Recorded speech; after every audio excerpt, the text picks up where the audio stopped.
მთელი საქართველო უნდა გავერთიანდეთ პატარა ანგელოზის გადასარჩენად. 5 წლის დათის უიშვიათესი დაავადება დაუდგინდა. ალფა-1 ანტიტრიფსინის დეფიციტი. ასეთი დიაგნოზის მქონე ადამიანი 35-40 წელიწადში ერთხელ იბადება და სამწუხაროდ ეს ჩვენი პატარა ქართველი ვაჟკაცი დავითი აღმოჩნდა. ფიზიკური განვითარების შეფერხება, ეპილეფსიური შეტევები, კრუნჩხვები, მაღალი სიცხე, გონების დაკარგვა, ღვიძლის და თირკმლის ფუნქციაც დარღვეულია. იმ შემთხვევაში თუ პატარა ანგელოზს ერთ კვირაში თურქეთის კლინიკაში არ გადავიყვანთ, დიდი ტრაგედია დატრიალდება წიქორიძეების ოჯახში. ბავშვის საბრალო დედამ ყველაფერი გაყიდა შვილის სიცოცხლის გადასარჩენად და ავადმყოფ ბავშვთან ერთად ახლა ფარეხში ცხოვრობს ქირით. 5 წლის დათი ყოველდღე ხატებთან ლოცულობს. ბავშვი თავის ასაკთან შედარებით მომეტებულად გონიერია. ფონდის კორესპონდენტს მოუყვა თუ როგორ იტანჯება, მაგრამ სთხოვა დედიკოს არ უთხრა, ის ტირილს დაიწყებს. ასეთი ღვთისმიერი ბავშვის გულმა არ უნდა შეწყვიტოს ფეთქვა, არა. სამწუხაროდ დრო ძალიან ცოტა დაგვრჩა. სიცოცხლის წამსომი ჩართულია.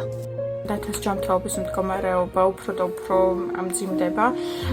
თურქეთის კლინიკამ გითხრა, რომ ერთი ღამე რომ დააწუნა კლინიკაში დათაჯდება $700, რის საშუალება სამომედისთვის არ გვაქვს. ეთილო ადამიანებო, თქვენი უდიდესი იმედი მაქვს და ყველას ძალიან გთხოვთ.